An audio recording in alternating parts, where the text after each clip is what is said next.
Your offer got accepted. Now what? A lot of first-time homebuyers think getting the offer accepted is the finish line. But really, that's when the next part of the process begins. And honestly, this is the part where a lot of buyers start to feel overwhelmed if nobody's explained the process and what's to come. So today I want to walk you through what's happening after your offer gets accepted so you know what to expect and you do not feel like you are just reacting to one surprise after another.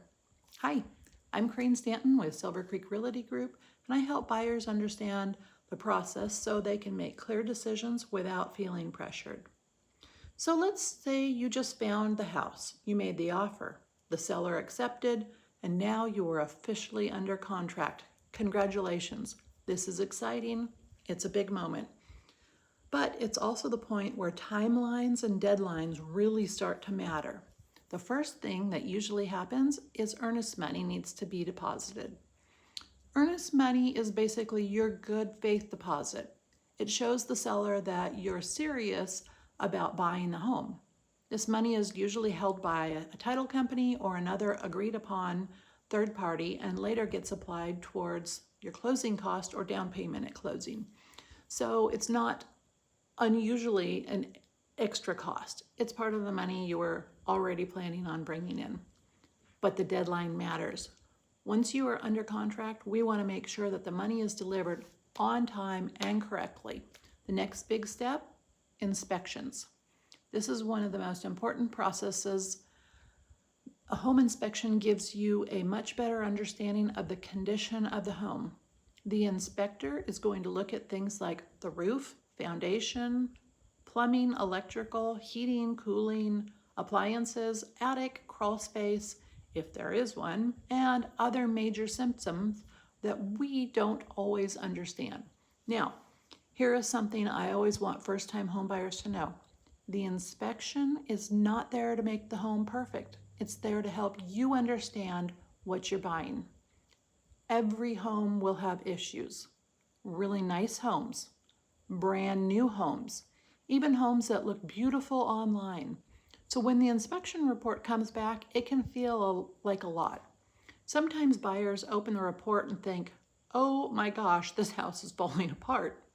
I've thought that myself sometimes. But most inspection reports are long because the inspector is doing their job. They're documenting everything they see. Our job is to slow down and look at it clearly and separate the big things from the normal things. There's a big difference between a major structural concern and a loose outlet cover, right? There's a big difference between a failing roof and a list of small maintenance items. This is where guidance really matters. After inspections, you may have the opportunity to ask the seller for repairs, a credit, a price adjustment, or sometimes you just decide to accept the home as is. It depends on the contract, the market, the condition of the home, and what matters most to you. This is not about panic, it's about due diligence. The goal is to make informed decisions, not emotional ones. At the same time, your lender is going to keep working on your loan. This is really important. Just because you are pre-approved does not mean your loan is completely finished. Your lender still may ask for updated documents. They may need bank statements, pay stubs, tax documents, explanations for deposits, or any other information. When your lender asks for something, it's really important to respond quickly.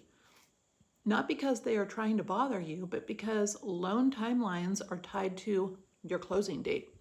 One of the best things that you can do during this part of the process is avoid making big financial changes. Do not open a new credit card. Don't finance furniture.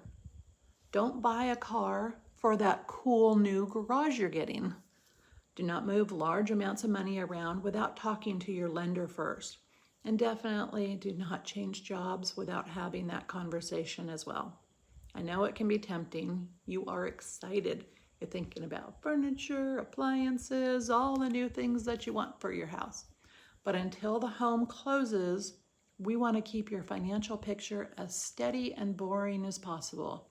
Boring is good during this loan process. Another step that usually happens is the appraisal. The appraisal is ordered by the lender. The lender wants to make sure that the home is worth the amount they are lending on it. The appraiser will look at properties comparable to it that have been sold in your area. If the appraisal comes in at value, great, we keep moving forward. If it comes in low, that does not automatically mean the deal's over. It just means that we have another conversation and we look at options. There may be renegotiations. There may be a way to challenge it. There may be a way to discuss. The key is not to panic before you know the options. During this time, the title company is also doing their part. They're checking ownership history, making sure that there are no title issues. They're preparing documents and helping to coordinate closing both sides of the transaction. This is one of those behind-the-scene pieces that buyers do not always think about, but is vitally important. The title company helps make sure that the property can legally transfer from the seller to you. As closing gets closer, you will also start preparing for things like homeowner's insurance, moving the utilities to your name, and your final walkthrough. And last, your actual closing appointment. The final walkthrough usually happens close to closing. This is your chance to walk through the home one more time before it officially becomes yours. We're making sure the home is still in the expected condition, that agreed upon repairs were completed, if there were any, and that nothing major has changed. This is not a second inspection. It's more of a final check. Then comes closing. At closing, you will sign the stack of documents. You'll bring any funds needed to close, and once everything is signed, funded, and recorded, you will get your new keys. That is the moment everyone is excited for. But I want to say this clearly. The contract to close period can feel stressful if you don't know what to expect. There are a lot of moving parts. There are deadlines, there are documents, and there are decisions.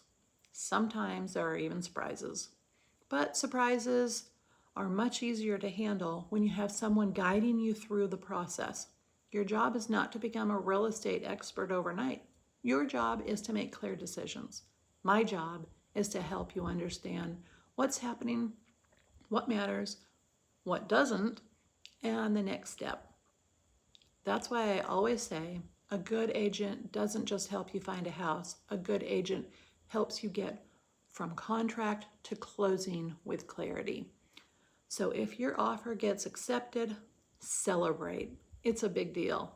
But then take a breath and know that there is a process from there. Earnest money, inspections, possible repair negotiations, loan processing, appraisal, title work, insurance, final walkthrough, closing, step by step. It's all manageable. If you do not have it figured out all by yourself, that's why I'm here. I'm Corinne Stanton with Silver Creek Realty Group. And if you're thinking about buying your first home and you want someone to walk through the process before you ever feel pressured to make a decision, I would be happy to help. Have a great day. Thanks for watching video 4 in my first time homebuyer series. Look forward to seeing you at the next one.